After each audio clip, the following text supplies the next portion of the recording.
سلام تماشابینان گرامی، خلاصه خبرهای مهم 23 اپریل تاجیکستان و منطقه را از پایگاه خبری بامداد برایتان پیشکش میکنیم. شروع میکنیم از یک نگاه کوتاه به سرخط خبر مهم روز در این برنامه. بازداشت دو زن برای پهن کردن آوازه های کودک دزدی. ادوکات چالیشوف به تصرف 200,000 سومانی پول دو مشتریش عیبدار می شود. یک کودک 12 ساله در دره هویت هنگام چوکروچینی از کوه افتاده جان باخته است. سنگریز در کوه تباشر، سیل در قرغانچه و مشچا. و اکنون تفصیلات خبرها. ریاست کارهای داخلی شهر دوشنبه روز 23 اپریل سال 2024 با نشر یک گزارش ویژه به اطلاع شهروندان رساند که آوازه ها عاید و ربودن کودک و گرفتن عضوهای او در شبکه‌های اینترنتی نشر گردیده اساس واقعی ندارند. این آوازه ها در پی روز 21 اپریل یافت شدن جسد یک کودک از نزد پرداختگاه بنای استقامتی واقع در کوچه سینا پهن گردید. میلیسیای پایتخت تاجیکستان گفت کارمندانش نه فقط واقعیت حال بلکه منبع پهن شدن آوازه ها را نیز معاین کردند. بنا به گزارش نشر شده ضمن سنجش معاین کرده شد که خبرهای مذکور از جانب شهروندان امان و خدیجه سال تولدش 1972 و بایمت و فرزانه سال تولدش 1988 استقامت کنندگان شهر دوشنبه در صفحه واتساپ گروه خویشاوندانشان و والدین خوانندگان مؤسسه تعلیمی پهن نمودند. من بعد خبر مذکور در شبکه‌های اجتماعی بازنشر شده باعث خواطر گشتن شهروندان و به وجود آمدن خبر و آوازه‌های بی اساس گردیده است. خود خدیجه امانووا و فرزانه بایمتووا و نزدیکان آنها برای شرح قضیه دسترس نیستند، ولی میلیسا گفت با نظر داشت حالت مذکور نسبت به آنها برای پهن نمودن معلومات بر دروغ با استفاده از اینترنت طبق طلبات ماده 374 علاوه 1 کدکس قوه اعلان‌کننده مأموری جمهوری تاجیکستان پروتکل مأموری ترتیب داده شدند. میلیسا از ساکنان خواسته است که به هر گونه آوازه‌های بی اساس باور نکنند و به اطلاع رسمی مقامات حفظ حقوق تکیه نمایند. اما در بابت جسد کودکی که سبب پهن شدن این آوازها گردید، میلیسا اطلاع داد که در حقیقت صحنه 21 اپریل سال جاری از نزد پرداختگاه بنای استقامتی کوچه سینا جسم نابالغ 13 ساله حسینوف به علامت‌های مرگ مجبوری دریافت گردید. در نتیجه تفتیشات پیشگی و سنجش نوار کامراهای نظارتی معاین گردید که نام برده خود را از آشیانه 16 بنای مذکور پرتافته دست به خودکشی زده است. وابسته به حالت مذکور از جانب مقامات حفظ حقوق مواد ضروری ترتیب داده شده مورد تفتیش پیشکی قرار دارد. خبر داده است میلیسای پایتخت تاجیکستان. تفصیلات دیگر قضیه نشر نشده است. اگنسی مبارزه با کروپسیون تاجیکستان روز 23 اپریل سال 2024 درباره به دادگاه ارسال شدن پرونده ادوکات چالیشوف از کلیگ ادوکات‌های کفالت خبر داد. از مواد پرونده برمی‌آید که این ادوکات از کلیگ ادوکات‌های کفالت محض با کفالت وعده‌هایی که به مشتریان خود داد مشکل پیدا کرده است. چالیشوف به آن ابرار می‌شود که برای فریب از خویش و تبار دو نفر تحت حمایتش با وعده کم کردن مهلت جزای آنها 200,000 سومانی یا بیش از $18,000 گرفته این پولها را به منفعت خود صرف کرده است و به منفعت آن دو بیچاره کاری نکرده است.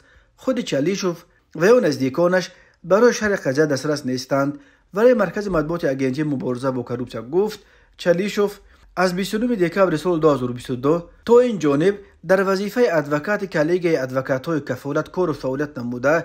ضمن فعالیت کاریش در رفت بررسی پرونده جنایتی نسبت شهروندان آ و ب با ماده 130 و 250 کدکس جنایتی جمهوری تاجیکستان در دادگاه نویه اسماعیل سامانی شهر دوشنبه باعث ادوکات اشتراک ورزیده از حالت عاجزی نزدیکان سود شوندگان مایرانه استفاده برده از آنها برای فریب و سوء استفاده باوری برای مساعدت کردن جهت از طرف سود نسبت زیر حمایگانش کم تعیین کردن مهلت جزا مبلغ 200,000 سومانی طلب نمود. خویشاوندان سود شوندگان از نوعلاجی به طلب غیر قانونی چالیشوف راضی شده به نام برده ماه ایول سال 2023 در حدود شهر دوشنبه مبلغ 200,000 سومانی را دسترس نمودند که در نتیجه چالیشوف بعد گرفتن این مقدار مبلغ به منفعت زیرمایگانش یگان عمل معین را اجرا نکرده مبلغ را تصرف نموده به احتیاجات شخصیش صرف کرد.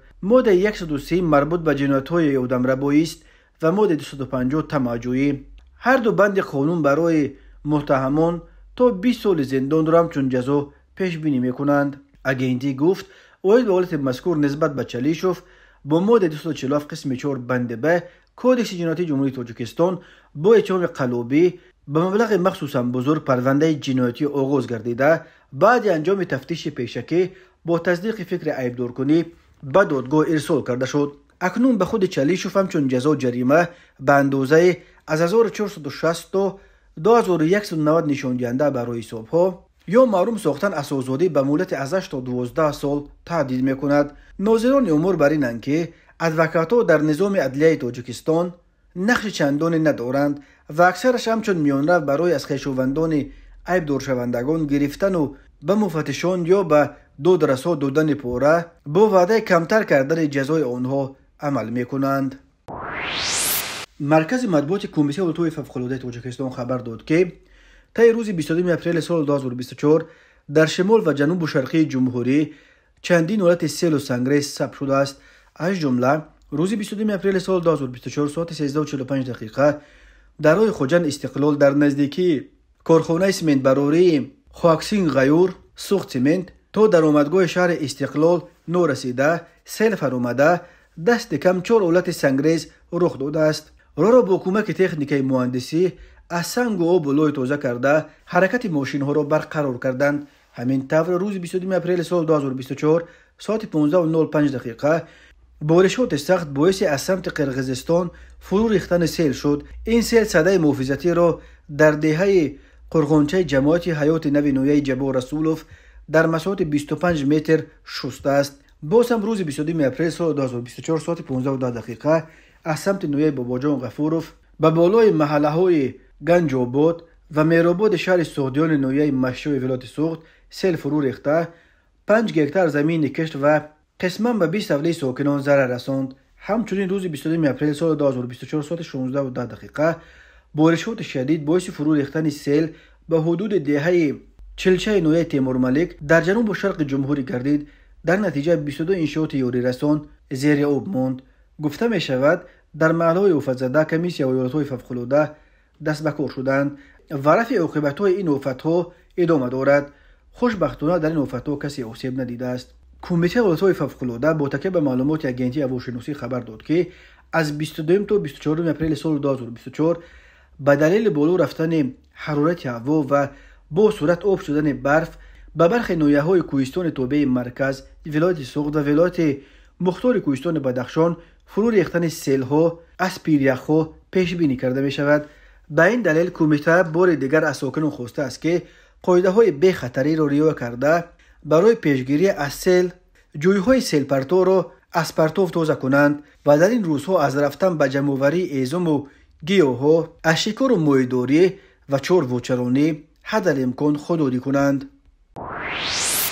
تماشابینان عزیز یادآور می‌شویم خلاصه مهمترین اخبار تاجیکستان را از پایگاه خبری بامداد تماشا دارید. برنامه را ادامه می‌دهیم. کمیته ولایت‌های فوق‌العاده تاجیکستان درباره باز یک حادثه ناخوش هنگام چوکرچینی و از کو افتیدن و به هلاکت رسیدن ساکنان خبر داد. این دفعه یک کودک 12 ساله در دره هویت نویه رشت در شرق تاجیکستان جان باخته است. بنا به اطلاع کمیته ولایت‌های فوق‌العاده 21 اپریل سال 2024 تقریبا ساعت 2:00 دقیقه یک ساکن 12 ساله دهه هویت جماعت دیهاتی هویت نویه رشت برای جمع‌آوری چوکری به کوه واقع در نزدیکی دهه‌شان رفته است. از سبب آن که بعد باران‌های پرشدت زمین در کوه‌ها لغزانک شده بود، این کودک سخت لغزیده از بلندی 40 متر به پایان افتاده است. در نتیجه برخوردهای سخت به سنگ و ریگ کوه کودک جراحت‌های زیاد برداشته و در بیمارستان بستری کرده شد، ولی طبیبان او را از مرگ نجات داده نتوانستند. کمیته ولایت‌های فوق‌العاده به اهل خانواده و پیوندان این نابالغ جان سپرده اظهار تسلیت کرده همزمان از ساکنان خواسته است که به جان جوان فرزندانشان جبر نکنند، آنها را به نظارت نگذارند، تنها به کوه‌ها جمع‌آوری ایزم و دورواری یا ماهیداری نفرستند. به خصوص روزهای بارانی و بعد باران رفتن به کوه و دام نکوه خطرناک است. احتیاط کنید. تاکید شده است در مراجعتنامه کمیته حالتهای فوق‌العاده در روزهای آخر این لکه دومین حالت رسانه‌ای شده هلاکت ساکنان تاجیکستان هنگام چوکری چینی است.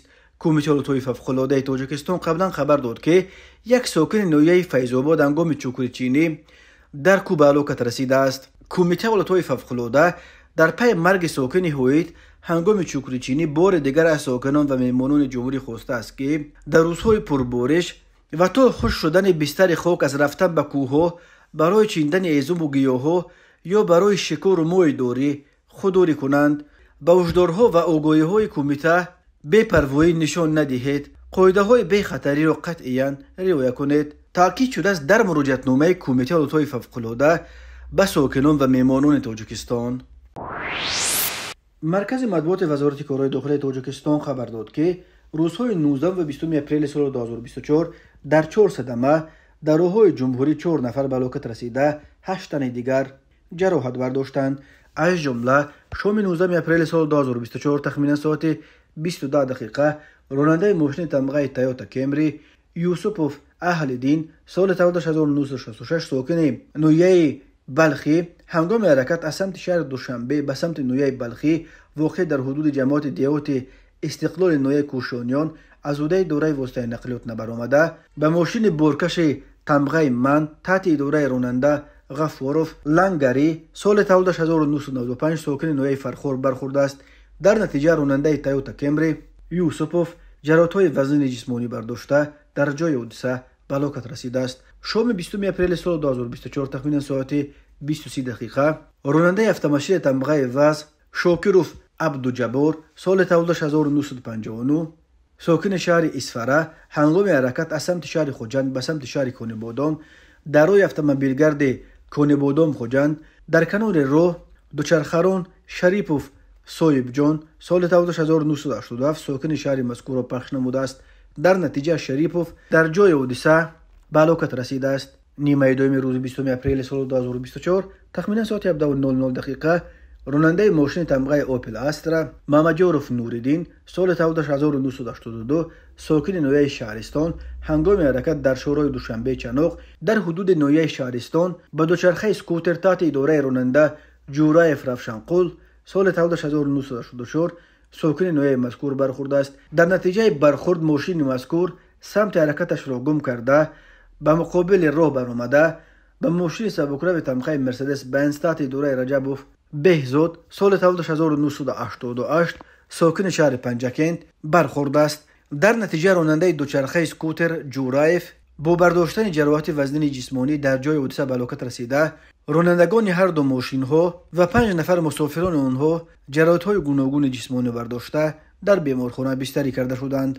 20 اپریل سال 2024 تخمینا ساعت 18:30 دقیقه در روی اتومبیلگرد باختر دنگره در کیلومتر 46 راننده ماشین تمغه اوپل استرا گلوف شوبیدین سال تولدش 1990 ساکن نویه دنگره هنگام حرکت از سمت شهر باختر به سمت نویه دنگره از عهده اداره واسطه نقلیات نبرآمده به سمت چپ راه برآمده ماشینش را چپ نموده است.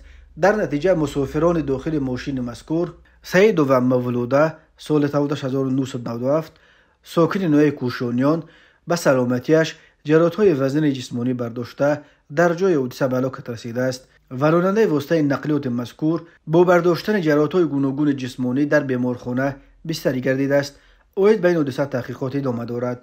راه‌های تاجیکستان از لحاظ صدمه‌های مرگ‌آور راه‌های پرخطر دانسته می‌شوند. سال 2023 در راه‌های جمهوری در 1111 صدمه 519 نفر به هلاکت رسیده، 1179 کس دیگر مجروح شدند. ضمن برگزار نمودن چهاربینی و اپراتیوی جستجویی از جانب کارمندان میلیسیا مرد 31 ساله ساکن شهر وحدت با گمان قصداً رسانیدن ضرر وزنی به سلامتی دستگیر کرده شد. گمان بر شونده شام 19 اپریل سال 2024 تخمینا ساعت 19:30 دقیقه در حدود بازار مرکزی شهر وحدت بنابر سبب بحث بینشان به وجود آمده با مرد 46 ساله ساکن شهر مذکور جنگ و جنجال کرده با استفاده از آلات برنده و خرنده به شکمش یک مرتبه ضربه زده از جای حادثه غیب زده است. در نتیجه جبر دیده جراحات وزن جسمانی برداشته در بیمارخانه بستری گردیده است. از روی نولیست تفتیشاتی ادامه دارد. در نتیجه گذراندن چاره‌بینی اپراتیوی جستجویی از جانب کارمندان میلیشیا، مرد 28 ساله و جوان 20 ساله ساکنان نویه رودکی و شهر دوشنبه با گمان صادر نمودن جنایت غارتگری دستگیر کرده شدند. گمان بر شوندگان 19 اپریل سال 2024 شبانه هنگامی در کوچه جامع شهر دوشنبه قرار داشتنشان طریق آشکارا از جیب جوان 18 ساله ساکن پایتخت تلفن موبیلی تمغه ردمی و 220 سامانیش را تصرف نموده از جای حادثه غیب زدند. ضرری رسانده شده 720 سامانی را تشکیل می‌دهد. این چنین گمان بر شوندگان شب 19 اپریل سال 2024 تخمینا ساعت 22:30 باز هم در همان کوچه جامع پایتخت به یگان اساس مرد 30 ساله ساکن پایتخت را زیر لطکوب قرار داده طریق آشکارا و زوروری از داخل جیبش 500 سامانی و یک عدد تلفن موبیلی تمغه نوکیا را تصرف نموده از جای حادثه غیب زدند. ضرری رسانده شده 900 سامانی را تشکیل می‌دهد. اوید بین حادثه ها تفتیشات ادامه دارد. ضمن برگزار نمودن چاره‌بینی اپراتیوی جستجویی از جانب کارمندان میلیشیا معین کرده شد که مرد 36 ساله ساکن شهر خوجند ماه آگوست سال 2020 با رای فریب و باوری مرد 46 ساله ساکن باباجان غفورов در آمده با مقصد فروختن قطعه زمین از او 250,000 سومانی گرفته به منفعت شخصیش صرف نموده تا حال برنگردانیده است.